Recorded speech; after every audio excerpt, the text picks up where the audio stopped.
The massive Vorthok warship Bloodfang cut through the darkness of space like a knife through flesh. Its hull bore the scars of countless battles, each mark a testament to the brutal reality of galactic politics. Commander Kexthar stood on the bridge, his four eyes scanning the tactical displays, while his razor-sharp mandibles clicked in rhythm with his thoughts. "Report," he growled to his navigation officer. "Border patrol complete, Commander. 3 Keltharian scout ships detected. In Sector 7. They retreated when they saw us coming." Kexthar's laugh was a harsh, chittering sound that echoed through the bridge. Of course they had run. Everyone ran from the Vorthok Empire. It had been this way for over 10,000 years. The galaxy was divided into 3 great territories, each ruled by a different apex predator species. The Vorthok Empire controlled the northern spiral arm through pure military might, standing nearly 3 meters tall, with natural armor plating that could deflect energy weapons, the insectoid. Vorthok were born warriors. Their claws could tear through steel, and their bite could crush bone. They respected only strength and showed mercy to no one. The galactic core belonged to the Keltharian Dominion. These beings were made of pure energy, feeding directly on the radiation from stars. They could phase through solid matter, manipulate electromagnetic fields, and survive in the vacuum of space without protection. When they chose to take physical form, they appeared as shifting pillars of plasma and lightning. The Keltharians had no need for planets or resources in the traditional sense, which made them dangerous negotiators. They took what they wanted and burned the rest. The Outer Rim was claimed by the Zephyrian clans. These crystalline beings communicated through complex harmonic frequencies and could manipulate sound waves as weapons. A single Zephyrian could generate sonic pulses powerful enough to shatter asteroids or create acoustic barriers that could stop incoming missiles. Their crystal cities resonated with constant music, beautiful and deadly in equal measure. For millennia, these 3 apex civilizations had existed in a state of barely controlled warfare. They fought over territory, resources, and pride. Smaller species either served as slaves and vassals or faced complete extinction. The galaxy had never known true peace. Kexthar remembered the last major conflict with the Keltharians. The Battle of the Dying Star had lasted 3 months and cost both sides hundreds of ships. In the end, nobody had won. They had simply agreed to stop killing each other for a while. This was how all conflicts ended in their galaxy, not with victory, but with exhaustion. Commander, his communications officer, interrupted his thoughts. "We are receiving a transmission from High Command. Put it through." The holographic image of General Vexmoth appeared on the bridge. The old warrior's carapace was covered in battle scars. His left arm had been replaced with a mechanical prosthetic after a fight with Zephyrian sonic weapons. "Kexthar, you are to investigate unusual readings in the frontier sectors. Our long-range sensors have detected several unknown vessels. They do not match any known Keltharian or Zephyrian designs." "New allies for our enemies?" Kexthar asked. "Unknown. The ships appear to be exploring, not attacking. They have made no hostile moves against any of our outposts. Your orders are to make contact and determine their intentions. If they prove hostile, destroy them. If they show potential as allies, bring them to me." The transmission ended, leaving Kexthar staring at the star charts. New players in the galactic game were always dangerous. The balance of power between the 3 apex species was delicate. Any change could trigger another devastating war. "Set course for the frontier sectors," he ordered. "Prepare the battle stations. We do not know what we will find out there." As the Bloodfang entered hyperspace, Kexthar reflected on the nature of their galaxy. It was a place where only the strong survived, where diplomacy was conducted at the point of a weapon, and where peace was just the brief pause between wars. The Vorthok had earned their place through conquest and maintained it through fear. The Keltharians and Zephyrians had done the same. This was the natural order of things. The apex predators ruled, and everyone else served or died. It had always been this way. Kexthar could not imagine it being any different. But change was coming to their galaxy, though none of the apex species knew it yet. In the frontier sectors, unknown ships were making their way through space. carrying beings who would challenge everything the three great civilizations believed about strength, power, and survival. These newcomers would not fight the apex predators for dominance. They would not try to overthrow the existing order through violence. Instead, they would do something far more dangerous and far more revolutionary. They would show the galaxy's greatest warriors that it's a better way to live. The Bloodfang raced through hyperspace toward a meeting that would change the course of galactic history forever. Captain Park Jin-woo stood on the bridge of the human exploration vessel New Dawn, watching the massive alien warship approach on the main screen. The ship was at least 5 times larger than their own vessel, covered in spikes and weapon ports. That made its purpose very clear. This was a ship built for war. "They are demanding we prepare to be boarded," reported Communications Officer Kim So-young. Her voice was steady, but Ginwoo could see her hands shaking slightly as she worked at her console. "Any signs of weapons charging?" Ginwoo asked. "Negative, Captain." "They seem to be waiting for our response." Ginwoo nodded calmly. Contact protocols were clear. When meeting a potentially hostile species, humans were to remain peaceful but confident. Show no fear, but also show no aggression. Send a reply. Tell them we welcome their visit and will prepare a reception for their delegation. Engineer Lee Dongmin looked up from his station with concern. "Captain, are you sure about this? That ship could destroy us in seconds." "That is exactly why we need to be careful," Jinwoo replied. "If they wanted to destroy us, they would have done it already. They are curious about us. We can work with curiosity." 20 minutes later, the alien shuttle docked with the New Dawn. The airlock opened, and 3 massive creatures stepped through. They stood nearly 3 meters tall, thick armor plating covering their bodies, and razor-sharp claws extending from their hands. Their faces were insectoid, with 4 glowing eyes and mandibles that clicked as they moved. The lead alien spoke in a harsh, guttural language that the translation software struggled to process. Finally, the computer managed to produce a rough translation. "I am Commander Kexthar of the Vorthok Empire. You will submit to questioning or face destruction." Ginwoo stepped forward, showing no fear, despite being half the alien's size. "Welcome aboard the New Dawn, Commander Kexthar. I am Captain Park Jin-woo of the United Earth Space Force. We are honored by your visit." Kexthar's mandibles clicked in what might have been confusion. Most species either cowered in terror or immediately attacked when faced with Vorthok warriors. These soft creatures seemed to be doing neither. "You are not afraid," Kexthar observed. "Should we be?" Ginwoo asked politely. "You have shown no hostile intentions, and we have no reason to fear beings who simply wish to talk." The Vorthok commander studied the human captain carefully. The creature before him was small, soft-skinned, and appeared to have no natural weapons or armor. By all logic, it should be terrified. Instead, it seemed genuinely pleased to meet them. "Your species is unknown to us," Kexthar said. "What is your military strength? How many worlds do you control?" "We control 1 world," Jinwoo replied honestly. "Earth. As for military strength, we prefer not to measure ourselves that way. We are explorers, not conquerors." Dr. Yoon Mi-young, the ship's xenobiologist, stepped forward with her scanning equipment. "Commander Kexthar, would you mind if I took some readings? Your species biology is fascinating. The integration of organic and mineral components in your carapace is remarkable." Kexthar's 4 eyes focused on the small human female. No one had ever called Vorthok biology fascinating before. Usually other species were too busy being terrified to make scientific observations. "You wish to study us?" he asked. "If you are willing," Mi-young replied with genuine enthusiasm. "We have never encountered a species with such perfectly evolved natural armor. The efficiency must be extraordinary to demonstrate Vorthok's strength." Kexthar reached out and crushed a steel support beam with 1 claw. The metal crumpled like paper under his grip. He expected the humans to cower or beg for mercy. Instead, Engineer Lee Dongmin examined the crushed metal with interest. "Force application.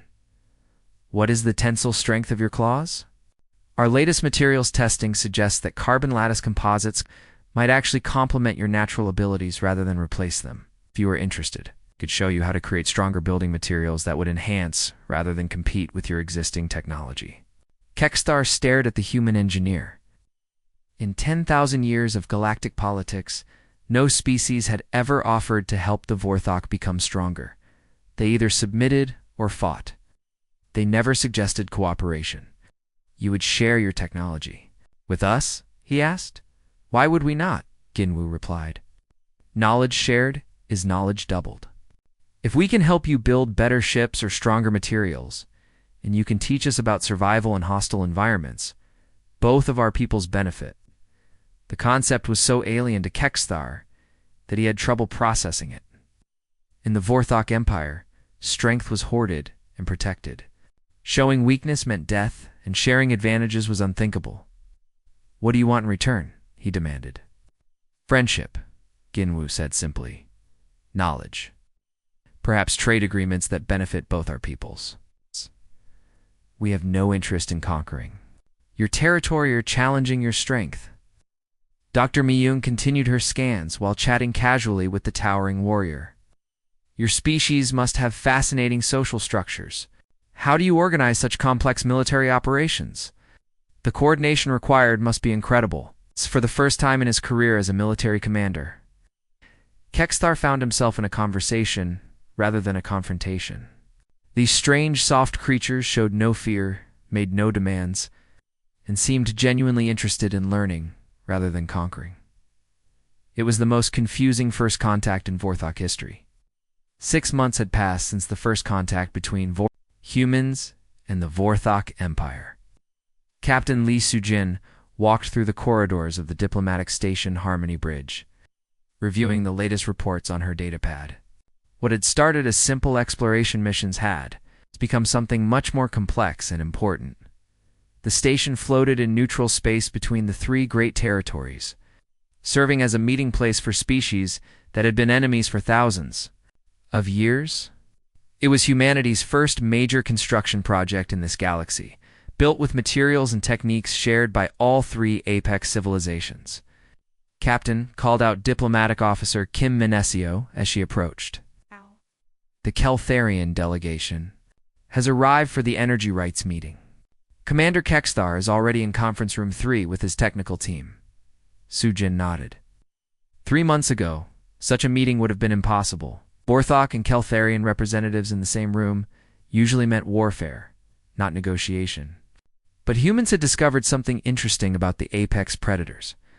Despite their aggression toward each other, they were remarkably willing to listen to a neutral third party in Conference Room 3. The atmosphere was tense, but controlled. Commander Kexthar sat at one end of the table with 2 other Vorthok officers. At the other end, 3 Keltharian energy beings maintained their physical forms, glowing softly with contained plasma. The temperature in the room had been carefully adjusted to accommodate both species. The Vorthok mining operation on Asteroid Game 7 is producing significant energy waste, reported Dr. Park Hai-1, the human mediator. Our analysis suggests that this excess energy could power 17 Keltharian growth facilities. Kexthar's mandibles clicked with interest. What does our empire gain from this arrangement? The lead Keltharian, who called itself Zelenather, pulsed with blue light. As it spoke, the energy we harvest will be refined and returned as processed fuel cells. Your ships will have 20% more power efficiency. Plus, added Dr. Hai-1, the Keltharians have agreed to establish permanent energy barriers around your mining stations.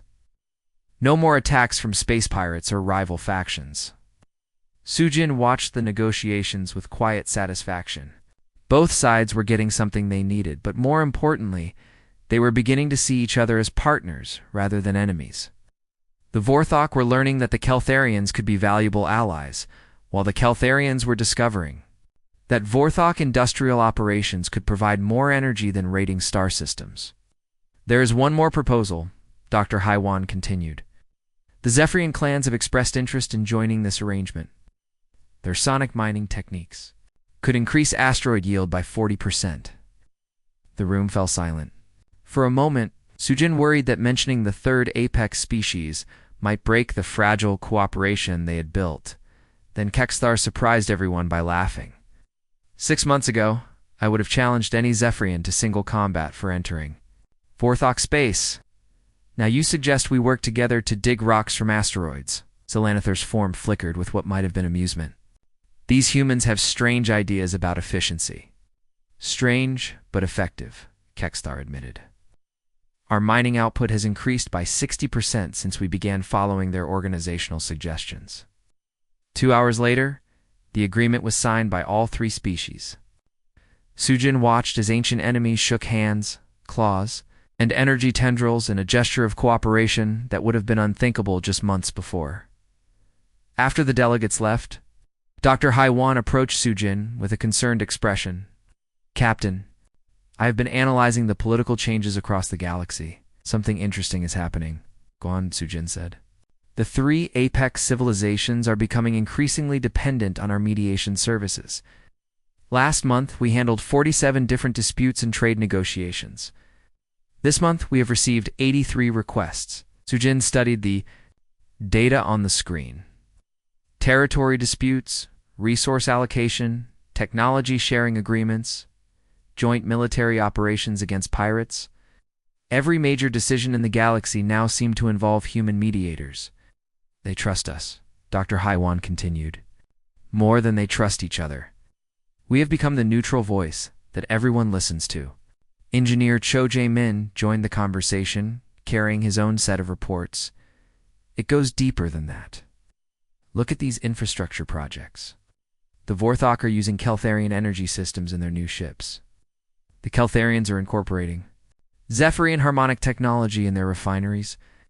The Zephyrians are adopting Vorthok armor designs for their habitat construction. And all of these technology transfers were suggested and coordinated by human advisors, Sujin realized. The 3 apex civilizations were no longer independent powers competing for dominance. Without realizing it, they had become parts of a larger system with humanity at its center. Not as rulers, but as the connecting tissue that held everything together. Captain, Dr. Haiwan said quietly. I think we may have accidentally become the most important species in the galaxy, Sujin. Looked out the observation window at the ships from 3 different civilizations docked at their station.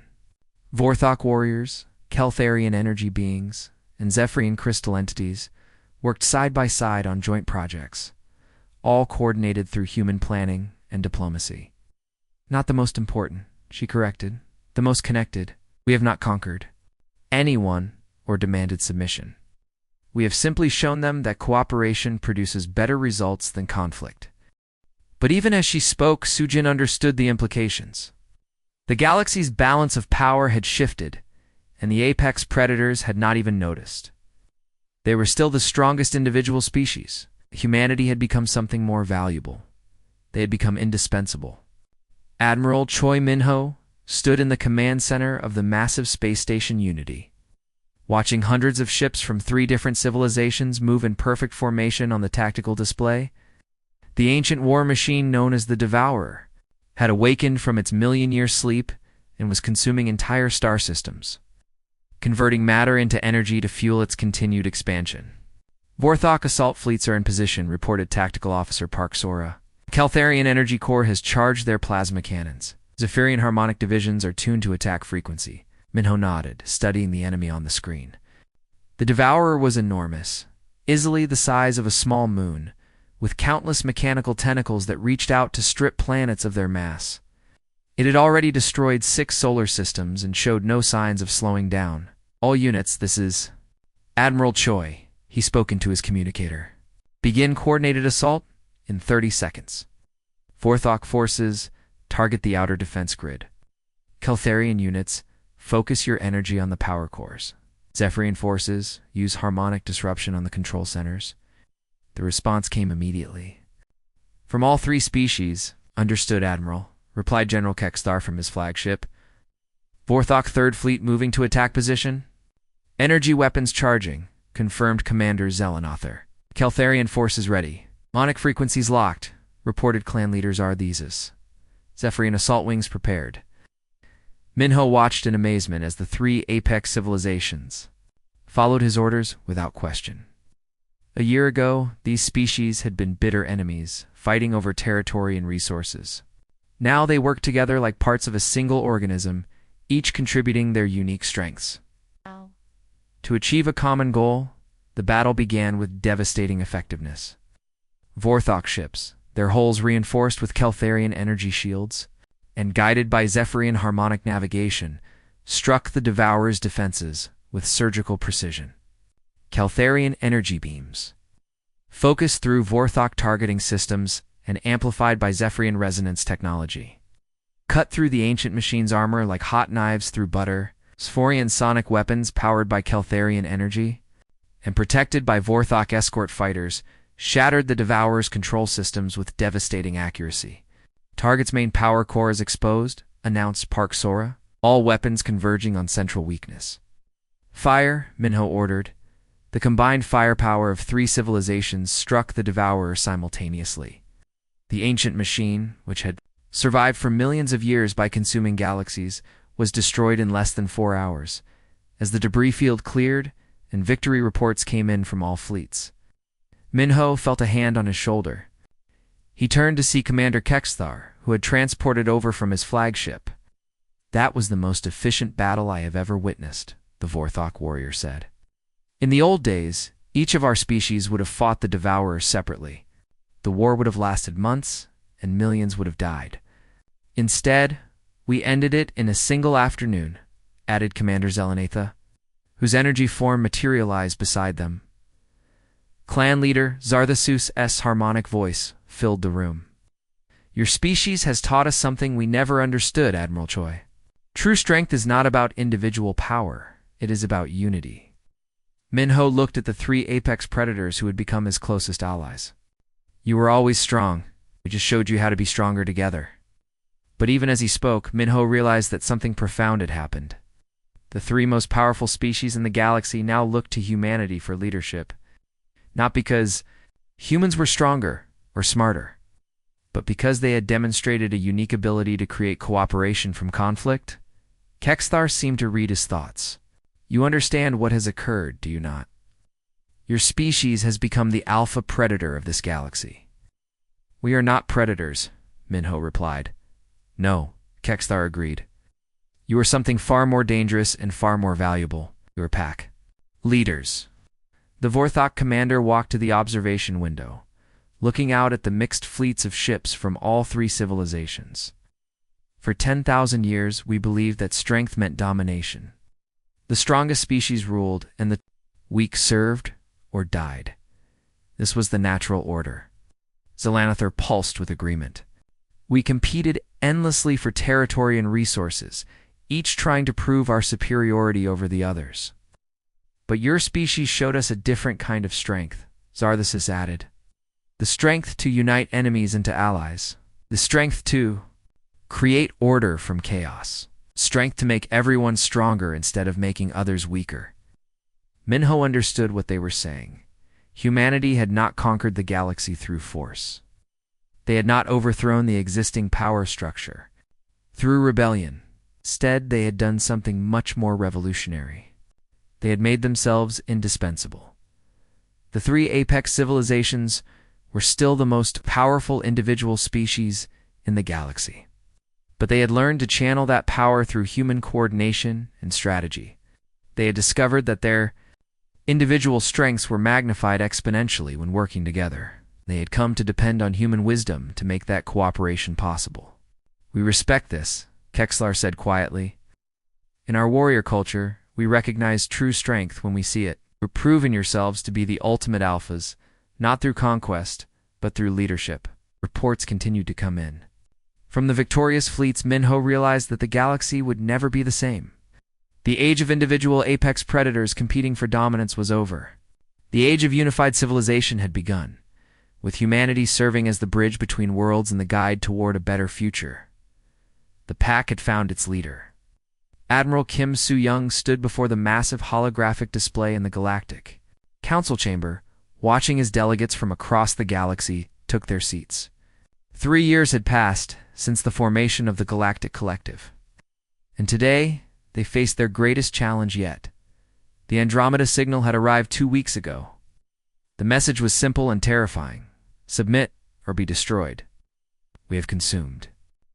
3 galaxies, yours will be the 4th. You have 1 standard year to surrender. The invasion fleet has been detected at the Galactic Rim, reported Intelligence Officer Lee Jung-sik. Our long-range sensors count over 50,000 ships of unknown design. They are advancing steadily toward the core systems. Young Looked around the chamber at the assembled delegates. Commander Kexthar represented the Vorthok Empire, his scarred carapace gleaming under the lights. Energy being Zelenathar flickered with nervous plasma for the Keltharian Dominion. Clan leader Zarthesis resonated with low harmonics for the Zephyrian clans. Dozens of other species, once enslaved or ignored by the apex predators, now sat as equal members of the collective. What do we know about this enemy? Asked Kexthar. Doctor. Park Min-jun, the chief xenobiologist, activated his presentation. They call themselves the Consuming Horde. Based on our analysis of their signal and scoutship remains, they are a machine intelligence that converts organic matter into raw materials for expansion. They have no interest in negotiation or coexistence. Many worlds have they destroyed, whispered a delegate from the peaceful Antari species. Conservative estimates suggest they have eliminated over 300 billion individuals across multiple galaxies. Dr. Minjan replied grimly. The chamber fell silent. Even the apex predators who had fought countless wars were shocked by the scale of destruction. Zelenathar pulsed with angry red energy. Our combined fleets number only 12,000 ships. How can we fight an enemy with 4 times our strength? The same way we defeated the Devourer, Su Young replied calmly. By working together and using our advantages wisely. She activated the tactical display, showing the enemy formation. The Consuming Horde expects to find the same kind of galaxy they have encountered before. Divided civilizations fighting each other while trying to face the invasion alone. They have never encountered a unified defense. Zarthesis's harmonic voice filled the chamber. What do you propose, Admiral? We use what makes us unique, So Young. Explained the Vorthok, provide our military backbone. Your warriors are the finest soldiers in known space. The Keltharians control our energy weapons and defenses. Your power manipulation abilities are unmatched. The Zephyrians handle communications and coordination. Your harmonic networks can connect every ship in our fleet instantly. She paused, looking at the smaller species delegates. Our newer members provide specialized support. The Antari have the best medical technology. The Corvin are master engineers. The Talari understand computer systems better than anyone. Dr. Park Min-jin added, most importantly, we have something the Consuming Horde has never faced before. We have learned to combine our individual strengths into something greater than the sum of our parts. Commander Kexthar stood, his claws clicking against the metal floor. 3 years ago, I would have died before taking orders from a soft-skinned human. Today, I trust Admiral Kim with my life and the lives of my warriors. The Keltharian Dominion pledges all our energy reserves to this fight, Zelenathar declared, pulsing with determination. The Zephyrian clans will coordinate communications for the entire fleet, Zarthesis promised. One by one, every species in the chamber pledged their support. The Antari offered their hospital ships, the Corvan promised their engineering corps, the Teleri volunteered their cyber warfare specialists. Then it is decided, Su Young announced. We fight as one galaxy, one people, one family. Over the following months, the largest military force in galactic history assembled. Vorthok battleships incorporated Keltharian energy weapons and Zephyrian harmonic shields. Keltharian energy beings rode in specially designed Corvin vessels that amplified their powers. Zephyrian crystal ships used Antari medical technology to enhance their harmonic abilities. The Battle of the Outer Rim began when the Consuming Horde reached the edge of inhabited space. The machine intelligence expected to face scattered resistance. From primitive civilizations, instead they encountered a unified armada that fought with perfect coordination. All units, this is Admiral Kim Su-young broadcast across the harmonic network. Remember, we are not just fighting for our individual worlds. We are fighting for our family. The battle lasted 6 days. Vorthok warriors boarded enemy ships while Keltharian energy beams cut through machine armor. Zephyrian sonic weapons disrupted enemy communications while human strategists coordinated every move. The smaller species provided crucial support, healing the wounded, repairing damaged ships, and maintaining the technology that held their alliance together. When the last enemy vessel was destroyed, the galaxy erupted in celebration. The consuming horde, which had devoured 3 entire galaxies, had been stopped by a unified civilization they could not understand. As Su-Young watched the victory celebrations on 100 different worlds, she smiled. The galaxy's apex predators had found their pack, and together they had achieved something that none of them could have accomplished alone. The age of division was over. The age of unity had begun, and at the center of it all, humanity served not as conquerors or rulers, but as the bridge that connected different worlds and the wisdom that guided them toward a better future. The pack was strong, and it would endure.